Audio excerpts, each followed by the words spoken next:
Los nigromantes sobre la iglesia llevaban con ellos varias reliquias robadas. Casi todo su equipo estaba enfocado a las piromancias, magias poderosas que abarcan mucho terreno y especialmente efectivas contra paladines, druidas y clérigos. No era sorpresa entonces que Dine, el compañero de Ninja, ardiera como un pedazo de madera tras la sequía. Nada en su equipo lo protegía contra el fuego, y sus niveles como druida lo hacían naturalmente más vulnerable a este elemento. Dine. Ninja observó con horror cómo ardía su compañero. El equipo de las espadas negras, en un segundo perdió un miembro. Ninja intentaba apagar el cadáver de su compañero con su capa cuando una gran cantidad de gritos llamaron su atención. Al mirar a su alrededor vio a los ciudadanos gritando, corriendo y rodando en el suelo intentando apagar el fuego de sus cuerpos.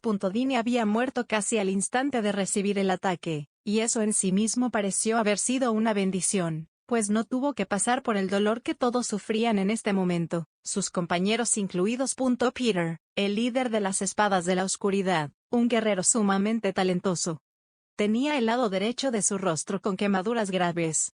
Una buena cantidad de líquido salían a través de sus heridas, y el aventurero, pese a estar vivo, sufría de un intenso dolor. Lucrut, el arquero del grupo, quizás había tenido la mejor suerte, pues el fuego tan solo había logrado encender su camisa, la cual se quitó con rapidez, y como resultado de su rápida reacción, ahora tan solo tenía unas cuantas quemaduras menores en su espalda. Y Ninja, quien salió ileso gracias al sacrificio del druida Dine, en un intento por mermar el dolor gastó una buena cantidad de su mana para crear agua. Ninja no tenía niveles de atacante como mago de agua, por lo que el hechizo que usó tan solo dejó salir una pequeña cantidad desde la punta de su báculo. Para esparcir el agua, Ninja agitó su báculo con fuerza. Lamentablemente fueron pocos los cuerpos que pudo apagar, y la mayoría de los ciudadanos afectados por el fuego cayeron muertos y aún ardiendo. Tras recuperarse, Lucrut cargó su arco y dirigió una flecha a los nigromantes sobre la iglesia. Pero para su desgracia, un zombi se encontraba con ellos, y esta criatura tomó la flecha con su cuerpo para proteger a sus maestros. Lucrut maldijo su pobre poder, y la falta de hechizos contra esas criaturas. Por su parte, Peter maldecía la lejanía. Los guerreros eran más efectivos contra los no muertos que los arqueros, pero a esta distancia nada podía hacer. Pronto los supervivientes del ataque identificaron a los nigromantes, y procedieron a disparar contra estos. Los nigromantes entonces se vieron asustados. Algunas flechas de fuego y otras con hechizos de impacto golpearon contra el zombies que usaban como escudo, y esta criatura terminó explotando por los ataques. Entre los 500 ciudadanos que atacaron los nigromantes, había 18 aventureros, de los cuales 10 sobrevivieron. Todos tenían placas por encima del nivel hierro pero por debajo del rango oro. Eran poderosos, lo suficiente para matar a distancia a 3 nigromantes sobre la iglesia. Los aventureros entonaron sus hechizos, prepararon sus armas y dispararon, pero en un momento de confusión, los miembros de las espadas de la oscuridad vieron que la única flecha que había salido disparada era la de Lucrut, y pocos segundos después, gritos. Los nigromantes se regocijaron desde las alturas. Los cadáveres aún en llamas se levantaron del suelo sin ninguna queja. Incluso el cuerpo carbonizado de Dine se levantó con torpeza y comenzaron a atacar. Los aventureros sobrevivientes, sorprendidos, vieron a una turba de no muertos sobre ellos en cuestión de segundos. Los cadáveres de los ciudadanos se levantaban, y aquellos aún en llamas caían rápidamente, pero muchos de ellos vivieron lo suficiente para herir a los aventureros. Las espadas de la oscuridad, tras ver esto, abandonaron la idea de pelear con los nigromantes y huyeron, no sin que antes Peter le cortara la cabeza a Dine y le diera un descanso eterno. Pronto, un grito comenzó a escucharse por todo lo largo y ancho del muro. No muertos. No muertos. Ante los gritos aterrados de las personas dentro de la muralla, los cansados soldados que esperaban fuera se sintieron aterrados, pues esperaban que en cualquier momento de las puertas de la ciudad empezaran a salir olas de no muertos. Había ya pasado demasiado tiempo desde que se dio la alarma del nigromante, y ahora, en lugar de anunciar la captura, los soldados podían ver humo saliendo de la ciudad, y a los ciudadanos aterrorizados salir desde el interior de la muralla. Personas que se refugiaron dentro de sus casas temblaban al ver el horror de las calles, y temían por el fuego que se veía por todas partes. Los nigromantes aprovecharon el miedo y crearon caos. Pronto Cahilt, quien se encontraba aún luchando contra los guerreros de élite en la plaza de la ciudad, vio su esfera llenarse con energía, más de la que esperaba. Quizás la corona de la princesa Miko no había podido ser utilizada, pero ahora, al menos el plan original resultaba, por ahora. El objetivo de las bolas de fuego que usaron los nigromantes tenía por objetivo eliminar a los druidas, paladines y clérigos en diferentes puntos de la ciudad, pues solo ellos podrían lidiar de manera efectiva con los no muertos que ahora nacían por toda la ciudad. Que los recién caídos se levantaran como zombies de bajo rango. Era por el efecto de área que había generado la criatura no muerta que Khajiit había invocado. En ese hechizo se basaba todo el plan. Tierra de los no muertos, un hechizo del cuarto nivel, entonado por una criatura de nivel 35, con la que Khajiit había agotado toda la energía que le quedaba tras convocar a 2 dragones esqueletos. Los efectos del hechizo en área eran variados, pero el principal era que todo aquel que muriera en el área sería convertido en un no muerto del más bajo nivel. No era un hechizo poderoso, y los no muertos eran muy fáciles de vencer, pero con algo de suerte, la confusión generaría el suficiente miedo para alimentar el orbe negro de Khajiit. Nota del autor: el capitán de hoy iba a ser más largo, pero hubo complicaciones, así que por ahora este se queda así. Disfrútenlo. En el próximo veremos más del grupo del Reino Santo. Recuerden reaccionar, pues me ayuda mucho, compartir, para que esto llegue a más personas, y sobre todo, mátense, en los comentarios.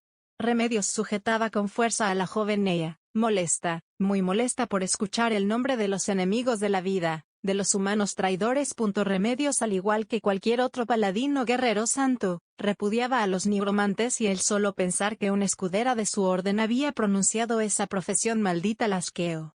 Sin embargo, tenía que confirmarlo. ¿Realmente la niña había escuchado eso? Si ella tuviese algo más de confianza en sí misma, hubiese respondido sin problema. Habría declarado que las personas de Rantel gritaban nigromante. Lamentablemente ella carecía de esa confianza, y tan solo pudo permanecer en silencio mientras Remedios la agitaba. Normalmente las acciones de Remedios no tendrían nada de malo, incluso su vicecapitán veía normal este comportamiento, aun cuando Remedios sujetaba con tal fuerza a Neya que ésta parecía estar a punto de llorar. Sin embargo, había una persona aquí que enfureció con este acto. Suficiente, custodios, dijo Pavel, el color negro de manera susurrante a la capitana para que ésta soltara a su hija. Remedios sin embargo no obedeció a Pavel, y siguió sujetando a Neya aún con más fuerza. Pavel intentó separar a la capitana de su hija, pero la brutal fuerza de Remedios superaba por mucho a la de Pavel. Un arquero. Neya cada vez tenía más miedo de responder, más que nada, el que su padre saltara a salvarla le confundió y asustó, más aún cuando Pavel, harto de que Remedios siguiera gritando en una misión secreta, lanzó un no tan fuerte pero bien acertado golpe a la mandíbula de Remedios. Remedios era fuerte y tenía una gran resistencia, pero pese a todo seguía siendo humana. El golpe en su mandíbula le quitó sus fuerzas, la aturdió y dio oportunidad para que Pavel empujara con fuerza a Remedios, alejándola de esta manera de su hija. Remedios se quedó mirando en silencio unos segundos a Pavel, intentando procesar lo que había pasado. Y mientras el arquero comprobaba que su hija se encontrara bien, la capitana furiosa, le gritó ahora al color negro: ¿Qué crees que haces, Pavel? Esa chica. Remedios replicó, pero antes de poder terminar su argumento, Pavel vio a través de la pobre mente de la capitana y le dijo: primero, no grites, tonta, y segundo, ¿con qué derecho agredes a mi subordinada? Neya no se encuentra aquí como escudera de los paladines, no tienes ningún derecho a tocar. Es mi ayudante y si usted la hiere no podrá sernos de ayuda durante la misión. ¿Entiende lo peligroso viajar con un elemento menos? Color blanco. La cara de Remedios se puso roja, miró con odio a Pavel mientras intentaba recordar cuánto tiempo había pasado desde que alguien le habló de esa manera. Por poseer la espada sagrada del reino, Remedios se encontraba por encima de muchas personas, incluso los demás colores, quienes no podían discutir contra su autoridad. E incluso en la situación actual, Pavel era un subordinado de Remedio en esta misión, y como tal, jamás debió hablarle de esa manera a su líder y capitana. Aun cuando Remedios hubiese actuado mal, la acción de empujar a la capitana debió ser repudiada por todos los presentes, y sin embargo, Rena y Lucia no se pronunciaban en contra de Pavel, e incluso su propio vicecapitán parecía avergonzado por la acción de Remedios. A Rena solo le importaba la misión, que Pavel fuera su esposo era irrelevante. Lucia era parte de las fuerzas a apoyo, jamás tomaba partido por nadie. El vicecapitán era subordinado de Remedios, y sin embargo no pareció molesto con Pavel por su actuar. La razón de esto era que Pavel era el más experimentado de todos los presentes. Remedios era el color blanco, una heroína del reino, un combatiente cuerpo a cuerpo excepcional y sin rival dentro de su país. Sus únicos defectos eran su carácter, su falta de inteligencia y planeamiento a largo plazo. Pavel, por otro lado, era el color negro, un héroe en el campo de batalla, con más experiencia que Remedios, un hombre que se había curtido en el combate, y cuyas hazañas eran cantadas por los bardos en las calles, y los borrachos en los bares. Mientras la reina santa actual estaba siendo amantada, Pavel se lanzaba a un mundo hostil para proteger la paz con las que estas niñas crecieron. Mientras Remedios aprendía a limpiarse la baba ella sola, Pavel se labraba un camino como un guerrero consumado. Desde la tierna edad de 12 años, Pavel sirvió en la muralla y fuera de ella. El único camino que el huérfano encontró para sobrevivir y llevar una buena vida fue combatir por la nación que después le daría todo su equipo mágico. Era prueba de que era apreciado por los viejos y nuevos gobernantes. Su guarnición esperándolo en la muralla daba testimonio de su habilidad en batalla. Su esposa Rena, que lo veía enfrentar a Remedios, constataba que Pavel no se rendía ante nada. Y su hija le recordaba que no estaba solo, que por fin tenía una familia esperándolo en casa. Remedios era superior en rango, pero fuera del país, fuera de la muralla y ante un gran peligro, todos sabían en quién confiar.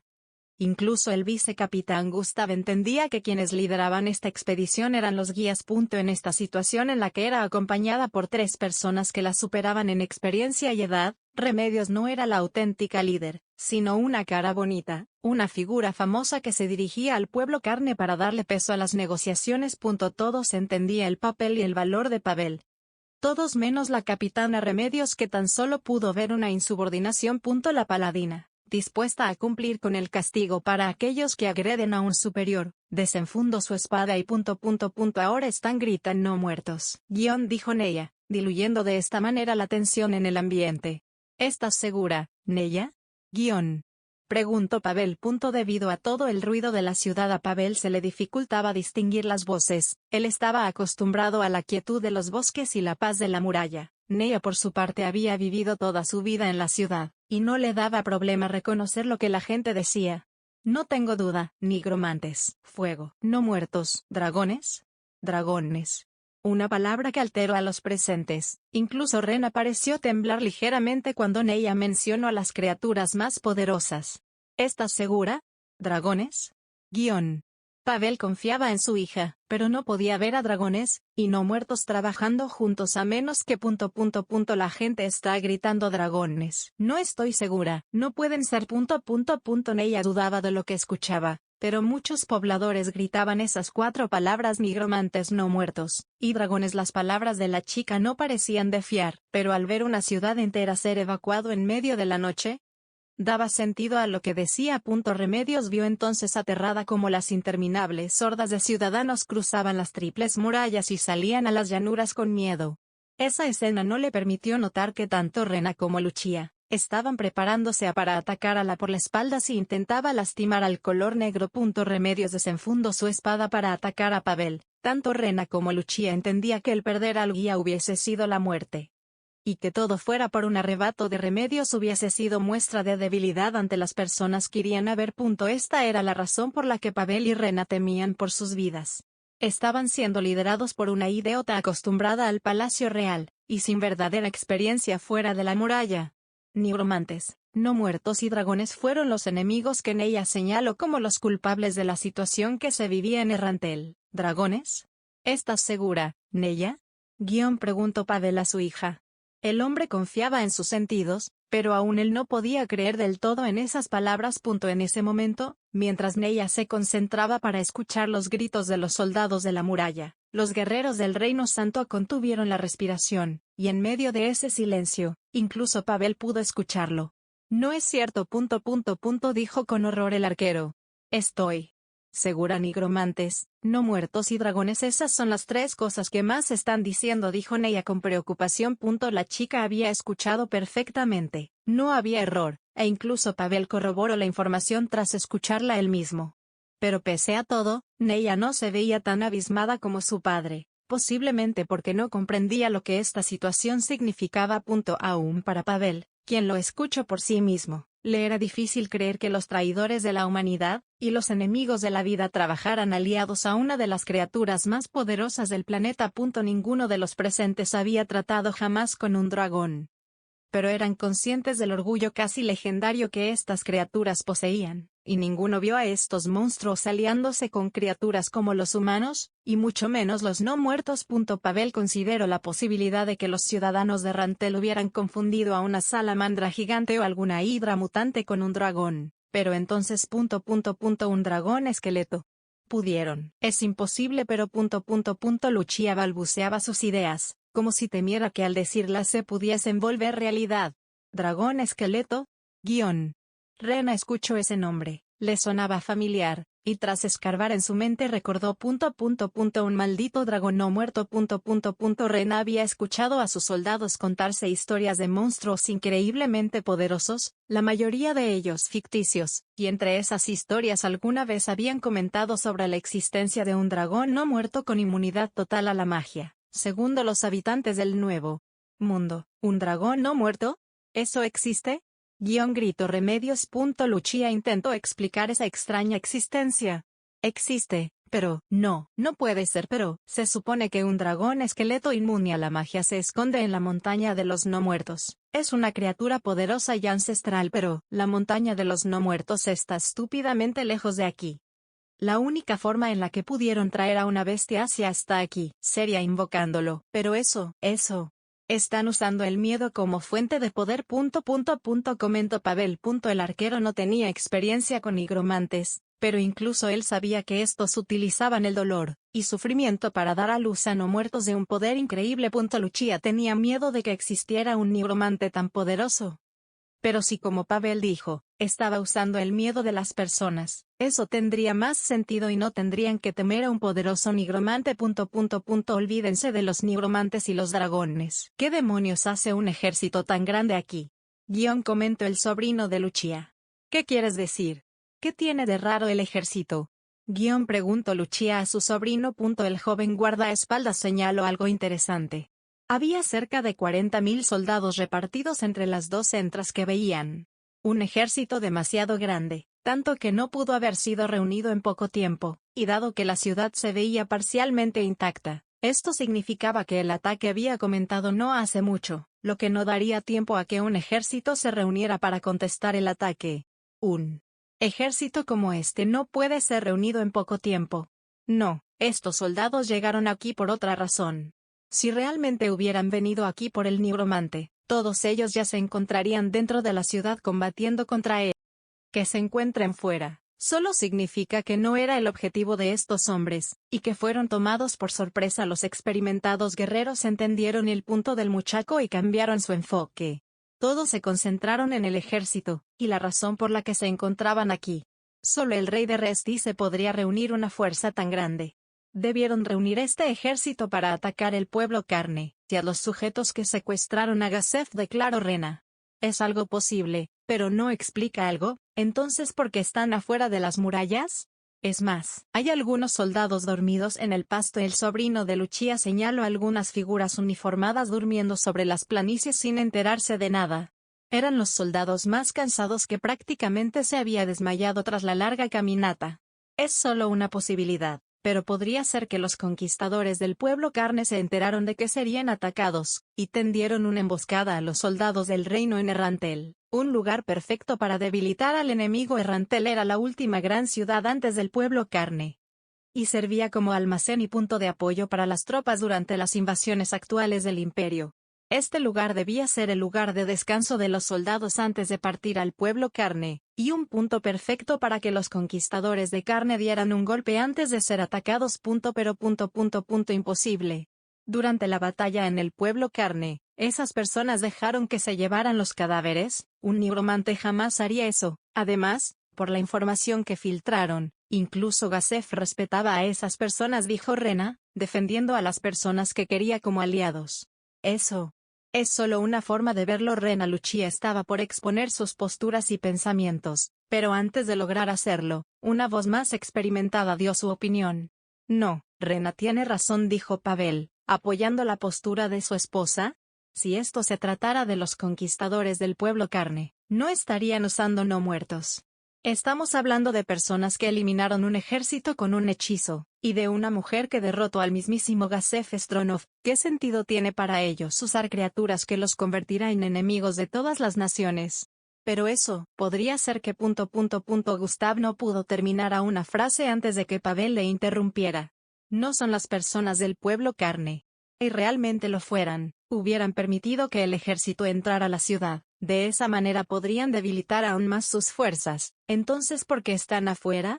No tiene sentido. Pavel tenía razón. Los soldados afuera de las murallas solo contribuían con miedo para nutrir a los nigromantes. Algo bueno para un adorador de la muerte, pero una completa locura para los conquistadores de un pequeño pueblo, que hasta el momento se habían mostrado con intenciones pacíficas, y su único acto verdaderamente malvado, había venido a defenderse a sí mismos. Simplemente, Pavel no veía a esas personas haciendo un ataque de este tipo, que los llevaría al conflicto con muchas naciones si eran encontrados como culpables de la situación actual. Pero en este mundo sí había grupos que podrían beneficiarse de esto. Lo más probable es que un tercero haya aprovechado la llegada de este ejército, y el miedo general de las personas por la captura de Gasef para poner en marcha su plan. Todos quedaron en silencio. Se sentía como si Pavel hubiese descubierto un plan secreto, y hubiera expuesto paso a paso las acciones del nigromante en la ciudad, del cual ni siquiera estaban seguros si realmente existía. Al final, todo el razonamiento indicaba que Rantel realmente estaba en peligro, pero que las personas que querían como aliados no estaban involucradas. Para los demás, esto significaba que debían ignorar esta ciudad, y debían seguir su camino hacia el pueblo carne. Pero para Remedios, cuyas únicas órdenes eran no entrar en conflicto con los conquistadores de carne, estas palabras le significaron: puede pelear, algo que causaría mucho dolor en los presentes, y haría que maldijeran el nombre de Kellart Custodios, quien seguramente fuera la responsable de que Remedios terminase como líder de esta misión. Remedios era una figura reconocida a nivel internacional, famosa por su gran talento como esgrimista, y aclamada por su gran belleza natural, que en conjunto con la de su hermana, formaban a las dos damas que le servían como alas a la reina santa. Calca. No era raro entonces que los forasteros preguntaran a menudo por la joven paladina. Pero lo que no muchos sabían, era que obtendrías una respuesta distinta dependiendo de dónde hicieras la pregunta. Si preguntaras en el capital, como es Remedios Custodios, la respuesta seria casi siempre es una guerra perfecta, justa, fuerte e idealista. Los pobladores la adoraban, y para ellos, Remedios era una de las tres joyas más hermosas de la capital. Si preguntaras en una ciudad distinta, las personas la reconocerían como la capitán de la orden paladina, alabarían a la mujer por su fuerza e idealismo, y escucharías rumores sobre la gran belleza que ella y su hermana poseían. Pero a medida que te alejaras de la costa, entre más avanzas hacia la muralla, las respuestas se volverían más toscas. No la conozco, nunca la he visto, serían las respuestas más comunes en las ciudades fronterizas. Pero si por algún error, si por casualidad llegaras a preguntar a un soldado de la muralla por esa mujer, uno podía verlos torcer la cara con desagrado antes de responder: ¿Remedios? Ni idea, no la conozco. ¿Es fuerte, dices? Entonces, ¿por qué no está aquí? Los soldados en la línea de fuego despreciaban a Remedios. La niña era una noble de fuertes conexiones con la familia real. Fue entrenada por los mejores maestros desde la infancia, criada para obtener la espada sagrada, y aunque realmente se la había ganado por su gran poder y destreza, no eran pocos los que creían que esa espada debía estar en otras manos, y que esa mujer tan solo la había obtenido por su título de nobleza. Remedios era una noble bendita, mientras que la mayoría de los soldados de profesión y los paladines de primera línea, eran huérfanos que no encontraron una mejor forma de sobrevivir. En estos lugares, lo que era bueno para los de la capital, era la muerte aquí. Los generales que custodiaban la muralla, por ejemplo, a menudo llamaban a Remedios idealista, pero no como un halago, pues era bien sabido que los idealistas no vivían mucho en el frente de batalla. Incluso las personas de la orden paladina que ya habían estado en el campo de batalla, hablaban a espaldas de Remedios, pues no podían concebir que una niña tan joven hubiese obtenido la espada sagrada. Les parecía inconcebible que esa arma estuviera en manos de alguien que jamás salió de la muralla, y eso, mezclado con los turbios rumores de esas tres mujeres, causó que muchos señalaran que era otra la razón por la que Remedios fue nombrada capitana y obtuvo la espada. Todo esto no importaba demasiado en este momento, pero quizás contribuyó a que los dos colores y la heroína presentes se jugaran el pellejo, en el momento en el que Remedios le dijo a su grupo que ayudarían a Rantel. Tan solo las dos más jóvenes se emocionaron, y vieron en esa orden un acto de heroísmo, digno de la más fuerte paladín del reino. Ella y Leona había pasado casi toda su vida en la capital. Leona había ascendido como paladín hace muy poco, solo había realizado 2 misiones fuera de la muralla. Aún no conocía del odio generalizado que las fuerzas de vanguardia tenían con la supuesta mejor guerrera del reino, quien jamás plantaba cara donde realmente se le necesitaba. Lucia entendió que su misión no era ayudar al reino, para asegurar la supervivencia del grupo. Lo mejor era pasar de largo, y aprovechar la confusión para colarse en el pueblo carne. Rena entendía lo riesgoso que era luchar contra no muertos incansables y nigromantes pirománticos. El peligro era demasiado y su misión no les exigía ayudar. E incluso su deber como paladín no le pedía luchar aquí, pues los más capacitados para lidiar con esto, no eran su pequeño grupo de infiltración, sino los ejércitos del Reestice, los equipos de aventureros Adamantina o los grupos especiales de la teocracia Slime. Su deber como paladín le ordenaba cuidar de sus compañeros de equipo y de nadie más, y por ello, Rena votó por continuar al pueblo carne. Pavel repudió la idea desde el principio. Su única misión era llevar una oferta de paz a los conquistadores del pueblo carne. No tenían que meterse en una batalla a muerte dentro de esa ciudad amurallada. No le debía nada al reino, y aun si el nigromante se volvía un problema demasiado grande, el imperio podría tratar con él, e incluso, en una situación extrema, el Lord Dragon de Platino acabaría con la amenaza antes de que ésta llegara al Reino Santo. Además, si entraban a la ciudad, su hija correría peligro de muerte, y eso es algo a lo que no estaba dispuesto a aceptar. Incluso Gustav, el vicecapitán de Remedios, dijo de manera sensata que los soldados de Rantel podrían ejecutarlos antes de que entraran a la ciudad, pues estaban aquí de manera ilegal, y si se enteraban que buscaban hacer un trato con los conquistadores de carne, el Reino Santo y Reestice se volverían enemigos. Pero a esto no le importó a Remedios, ni la votación improvisada o la opinión de su propio subordinado. No les he pedido su opinión en ningún momento. Ayudaremos a la gente del reino, eso no está a discusión. Se decía de la capitana que era una partidaria de la justicia absoluta, pero para los soldados que siempre vivían en gris, esto parecía la estupidez en su gloria. Tú no eres la reina, Remedios. Le gritó Lucia, y la paladina volteó furiosa. Nunca he declarado que lo fuera. Le respondió al color verde. Pues estás actuando como tal. Tus órdenes no son absolutas, Remedios. No te seguimos aquí por voluntad propia, estamos aquí por órdenes de la Reina Santa, y tú lideras esta misión por esta misma autoridad, y si en su lugar prefieres olvidar la misión que nos dieron y partir tú sola a esa ciudad, seria Tracy. Con una sonrisa en el rostro, Remedios interrumpió a Lucia, y llena de confianza le declaró, iremos a carne tras matar al nigromante. De esa manera, no estaremos incumpliendo nuestro deber. Remedios se veía llena de confianza. Era estúpida, su pensamiento era estúpido a ojos de Pavel, pero a ojos de la ley, la respuesta de Remedios era apropiada.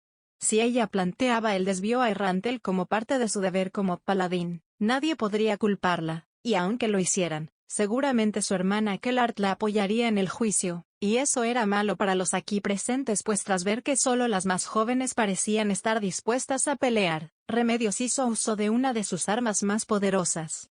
Gustav, tú permanecer aquí y si no regreso con vida, quiero que vuelvas al reino e informes de la situación, eso incluye cualquier insubordinación incluso a ojos de las jóvenes. Remedios perdió su encanto. Pavel, Rena, Lucia y su sobrino apretaron los dientes y miraron con odio a Remedios. Al fin aparecía el arma de los nobles contra los plebeyos, el arma que podían apuntar incluso contra los héroes que habían dado paz al reino. La razón por la que Pavel y los demás no podían desobedecer una orden de esta mujer era el miedo a la muerte.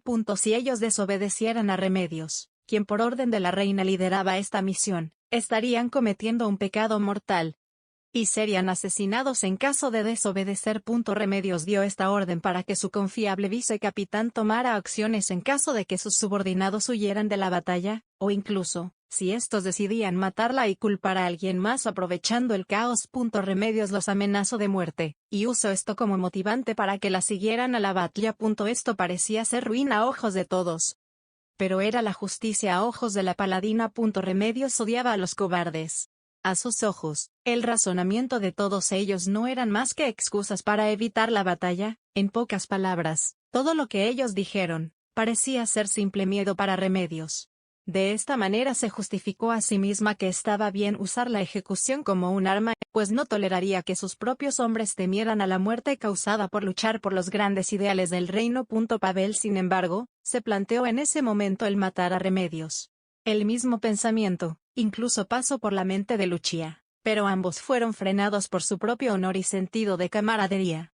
No podían lastimar a Remedios, no solo por el miedo a no poder volver a su hogar. Pero eso no quitaba que sintieran repulsión por la forma en la que actuaba esa mujer. Lamentablemente ahora tan solo podían obedecer, y tratar de sobrevivir.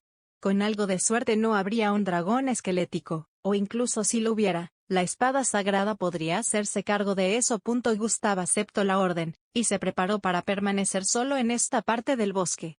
Los demás se prepararon para la batalla mientras Remedios caminaba hacia las murallas. Dada la velocidad con la que Remedios avanzaba, el sobrino de Lucia comenzó a pensar rápidamente en qué explicación dar a las personas de la muralla para que no los asesinaran mientras intentaban entrar a la ciudad. Y mientras Rena discutía con Lucia qué acciones tomar una vez dentro, Pavel se acercó a Leona y Neia, quienes preparaban las armas y pociones. El hombre sujetó por los hombros a ambas chicas, y procurando que tanto Gustav como Remedios lo escuchasen, les dijo a las dos jóvenes: «Escúchenme», le dijo Pavel a Leona y su hija. «Si Remedios muere yo estaré a cargo de la misión, ¿entienden?». Les dijo el arquero, sabiendo que era la persona de más experiencia y rango en el grupo. «Entonces, cuando eso pase, ustedes tendrán automáticamente la orden de escapar de la ciudad y reunirse en este lugar con Gustav, ¿entienden?». Leona, al ver que Rena no se oponía a esa orden, la aceptó. Neia no tenía otra opción pues era la asistente de Pavel en esta misión, y asintió. El arquero se sintió aliviado, ambas chicas parecían estar de acuerdo en proteger su vida si llegaba el momento, pero a alguien le molestó al escucharlos hablar así. No cuando eso pase, capitán Pavel. «¿Es y si llega a pasar?», dijo molesto Gustav.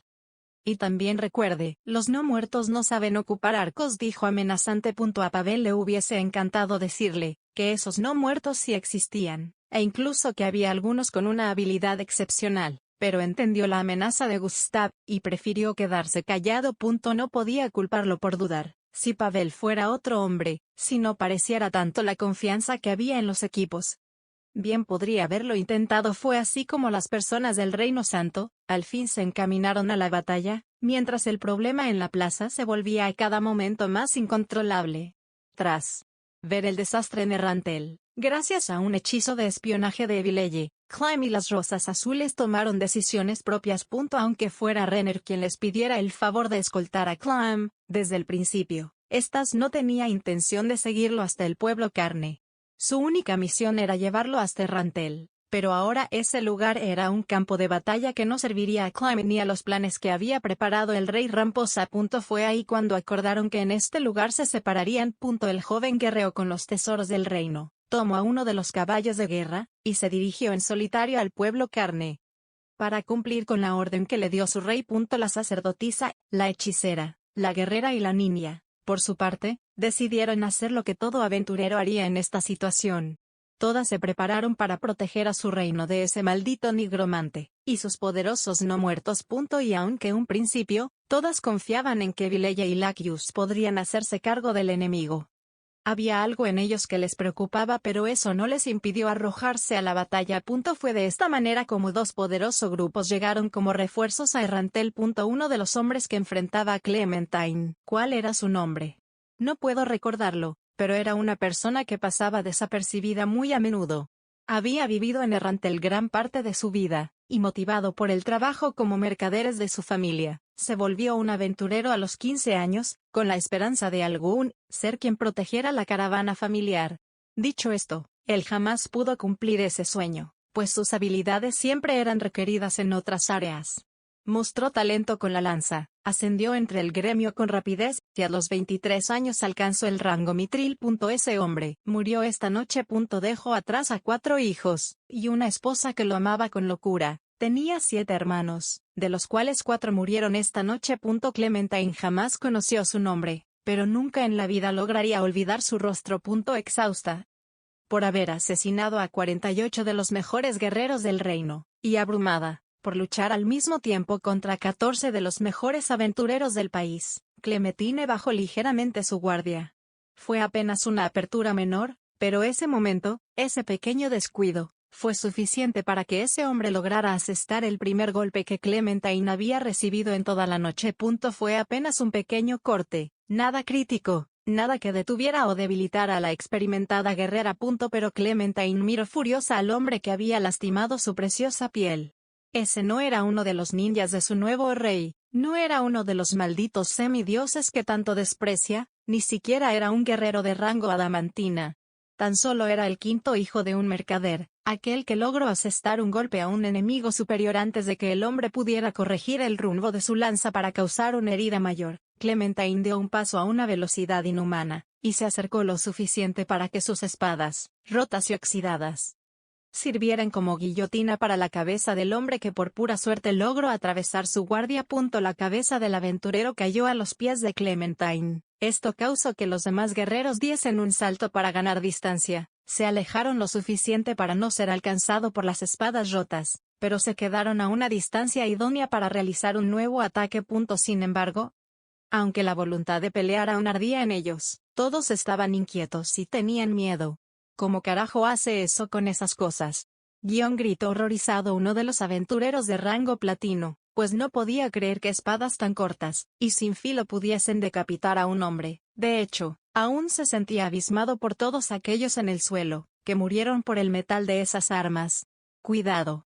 El guerrero de rango platino se quedó quieto unos pocos segundos, lo suficientes para que uno de los dragones esqueletos diese un coletazo, que convirtió al aventurero en carne y sangre que se desparramaron por el suelo. Maldita sea.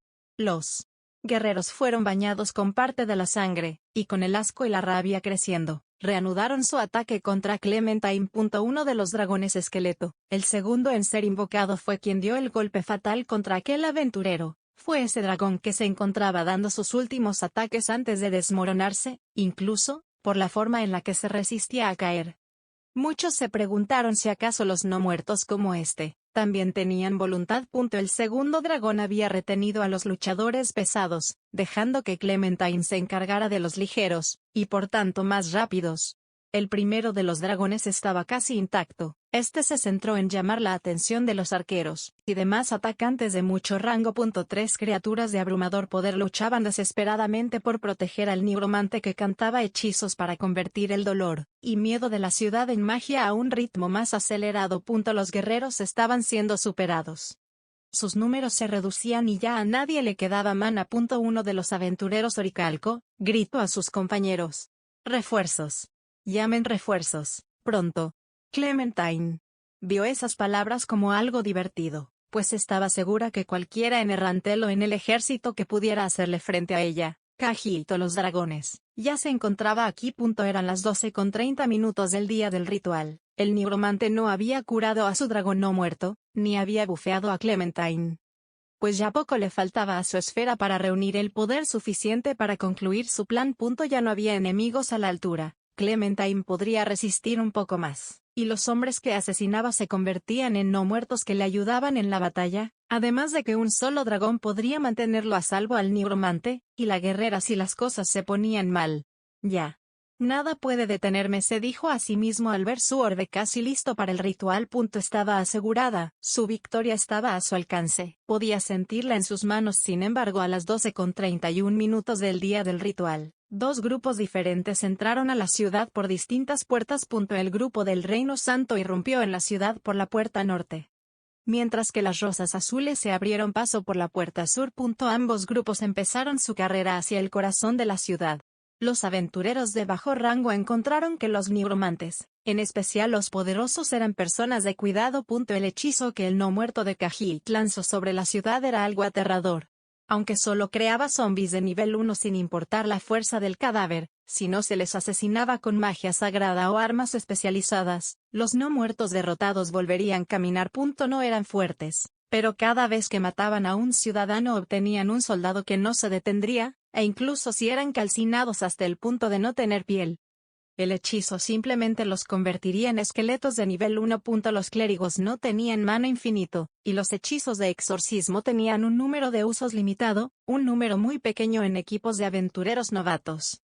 ¿Quiénes eran los que ahora se enfrentaban a este ejército inmortal? Los paladines podían darles descanso eterno si recubrían sus espadas con hechizo básico llamado Fuerza Divina, menor, pero eran pocos los paladines en el reino, y era aún menos en esta ciudad amurallada. Los druidas tenían hechizos para darles descanso eterno, pero eran hechizos del tercer nivel.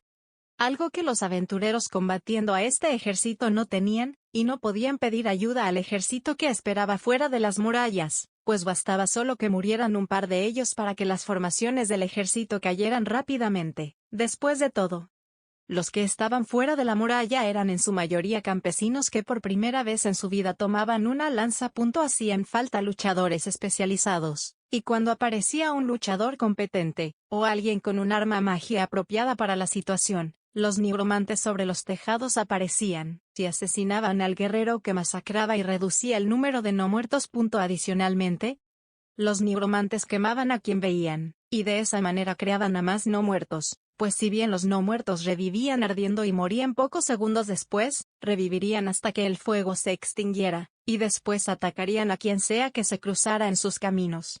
Si tenían suerte mataban a alguien, y el ejército de Khajiit ganaba un soldado. El nigromante demostró ser peligroso, y sus discípulos mostraron su valor. Cada nigromante de capucha negra tenía un amuleto que impedía que fueran revividos no muertos de bajo nivel por el hechizo sobre la ciudad, de manera que si morían, sus cadáveres aún estarían intactos para ser transformados en liches por su maestro, cuando éste ascendiera como un gran señor no muerto. Por lo tanto, la muerte no les importaba, y ansiaban que Suranon completara su ritual, para así darles a sus discípulos una existencia inmortal para seguir desvelando los misterios de la magia. Eran guerreros ideales, lucharían hasta el final. Sin embargo, ese valor para la batalla solo se basaba en el hecho de que serían resucitados como no muertos. Y un arquero muy especial les quitó ese sueño. Con tan solo 2 palabras. Holy Arrow recitó en voz baja. Un hombre de cabello dorado sobre un tejado. Gracias a sus botas de silencio, que anulaban el ruido de sus pisadas, y a su capa manto encantado, con magias que lo ayudaban en emboscadas, Pavel Baraja logró encontrar a 4 nigromantes sin que estos lo notaran. Lamentablemente el arco de Pavel estaba pensado para combatir a demi-humanos. Pero este hombre no era un novato, había aprendido hechizos sagrados básicos, pues en algún momento de su carrera se topó con demonios, y no muertos de bajo rango. El hombre tenía cargadas 4 flechas en su arco, y con una maestría abrumadora, arrojó los 4 proyectiles, que además estaban imbuidos con magia sagrada. Los nigromantes apenas pudieron ver una luz trazándose en el cielo nocturno.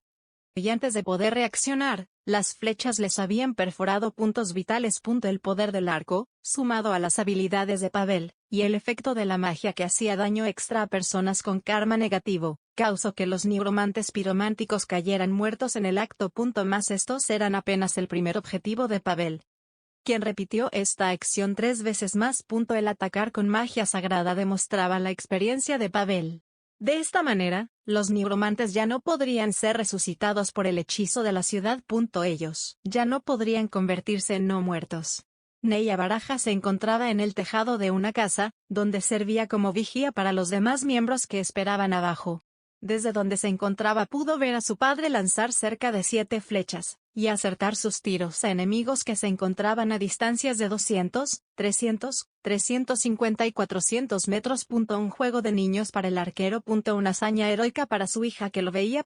Una vez se aseguró de que los nigromantes no se levantaban, Pavel hizo una señal a Neya, y esta avisó a las personas de abajo.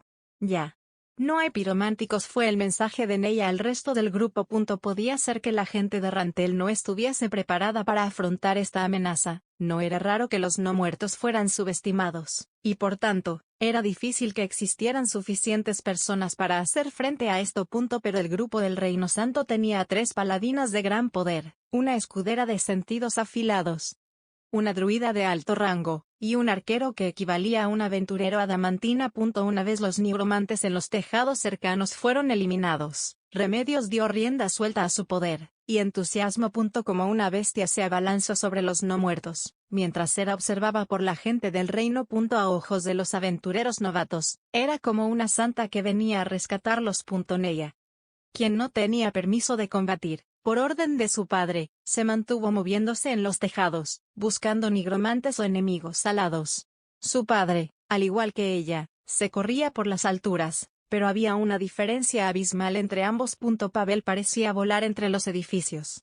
Para evitar gastar flechas, no disparaba a los no muertos en las calles, pero por la forma en la que se movía, Neya entendía que para él, asesinar a todos ellos desde las alturas no sería ningún problema. Esa la primera vez que Neya vio a un arquero de élite en su máximo esplendor. Estaba lejos de ser como su padre, y al mirar en las calles, comprobó que estaba a la misma distancia en referencia a su madre. Remedios se abría paso con fuerza a través de las calles repletas de no muertos. Rena, con una maestría abrumadora, asesinaba a todos los cadáveres que se movían por las calles con un solo movimiento.